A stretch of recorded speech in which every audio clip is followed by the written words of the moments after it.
What is the definition of gentleness? It's translated as meekness. And the Bible definition of meekness is being humble and gentle toward others and being submissive and obedient to the Lord. That's what gentleness is, and meekness. It's being humble and gentle toward others and being submissive and obedient to the Lord. It is not being selfish and arrogant, loud, or obnoxious. Rather, it's having I would sum it up this way, it's having a quiet, confident trust in the Lord. When you have a quiet, confident trust in the Lord, you're going to be interacting with people in a very gentle way. So let's give some more thoughts, though, on how to put on gentleness and meekness. First, it can be as simple and as challenging as pausing when you're disappointed, when you're frustrated, when you're angry, and just purposely relaxing your shoulders, and then purposely speaking in a quiet and gentle tone that would be appropriate in a quiet restaurant. And I know you people can do this. I know. Okay, let's just practice. Just kind of roll your shoulders back and just let them relax. And now from that pace of just dropping your shoulders, just purposely speaking in a gentle voice that would be appropriate in a good restaurant, a nice restaurant. We can do this. It just is that split second of pause where you determine, I'm going to speak gently. So you just kind of drop your shoulders and you speak gently in that moment. And I know we can do this. For some of you, I'm not going to ask you to raise your hands. I know you're yellers. We probably have some yellers in the room. Usually there's at least a few yellers. But I know you can control this.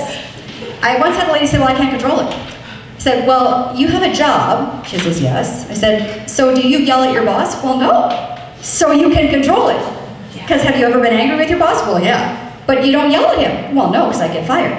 Well, then you can control it. So you have control. It's a choice that you're making to pause and say, is this a good idea if I yell right now? I think I'll just drop my shoulders and take a deep breath and speak in a gentle tone. Number 2. Gentleness comes when you think before you speak and ask yourself this question. This is a great question, by the way. Is what I'm planning on saying and how I'm planning on saying it going to help this person or wound this person? I use this question in my head all the time.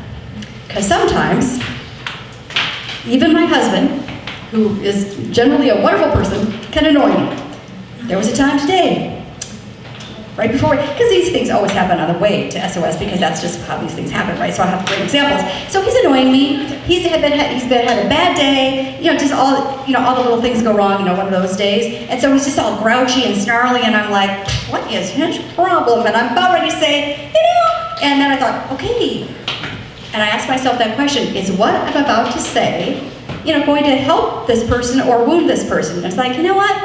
Me piling on right now by saying, step out of it, you're on your way to your Bible study, you better step out of it. That probably wouldn't have been helpful in this situation. So just asking yourself that question internally, is what I'm about to say and how I'm going to say it going to bless this person, help this person, or wound this person? Proverbs 18:21, the power of life and death are in the tongue.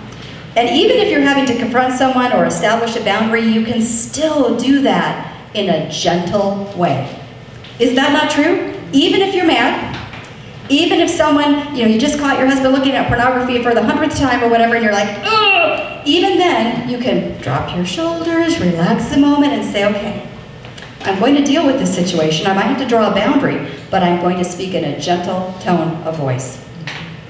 Number 3, I've also learned that especially with men, gentleness means not interrupting to inject your opinion. I hate this point. And don't miss this. If you are married, this is actually a pretty important point. Especially with men, gentleness means not interrupting to inject your opinion, but actually quietly waiting until he's finished talking. This is not how women operate. We converse back and forth all the time. Have you ever noticed when women are talking, like if I'm talking to Erica and I'm making a point, she's going, yeah, I see that. And we're like just interacting. We're interacting as conversation. When I try to explain that to my husband, he's like, that's not how men talk.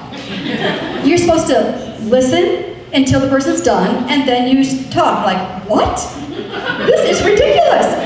They call it conversation. conversation for a reason because we're conversing back and forth. And he goes, no, that's not. He said, men feel so disrespected when you do that. Like, what? But I'm being engaged with you in the conversation. Isn't that what you want? No, nope. I just want you to listen until I'm done. Does anyone else struggle with this? Am I the only one? I just have to finish his sentences because I can get them done faster than him because I know what he's going to say anyway. Does anyone else have to finish their husband's sentences? Let's just be efficient here. I'll just finish your sentence for you. That is very irritating to them. Number 4. This means giving up control and asking the Holy Spirit to fill you each day and be your leader each day, because gentleness is a fruit of the Spirit. Galatians 5:22, the fruit of the Spirit is love, joy, peace, forbearance, kindness, goodness, faithfulness, gentleness, and self-control. So, I think it's a great practice every morning. And you can do this because this literally takes 5 seconds. Every morning to say, Lord, I empty myself of me. Fill me with your Holy Spirit today. Fill me to the brim and overflowing with your Holy Spirit today so that I have that fruit of love and joy and peace and gentleness, right? Number 5, remind yourself each day that being gentle, especially as you interact with your husband, is super impactful on your relationship with him. 1 Peter 3:4. It contains a direct instruction to wives. It says, the way that wives should adorn themselves is by that of your inner self, the unfading beauty of a gentle and quiet spirit, which is of great worth in God's sight. So, I polled a bunch of Christian husbands a while back. Some of you have probably heard these survey results before, but I still come back and read these every once in a while because they remind me, oh my goodness.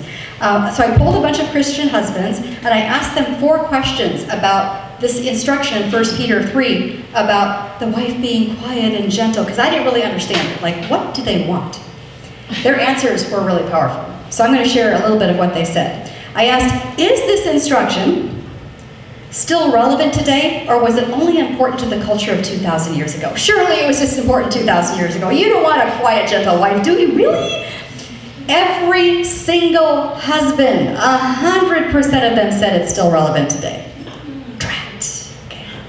Question 2, I asked, is it important to you that your wife generally displays a gentle and quiet spirit? 100% said, yes, it's important.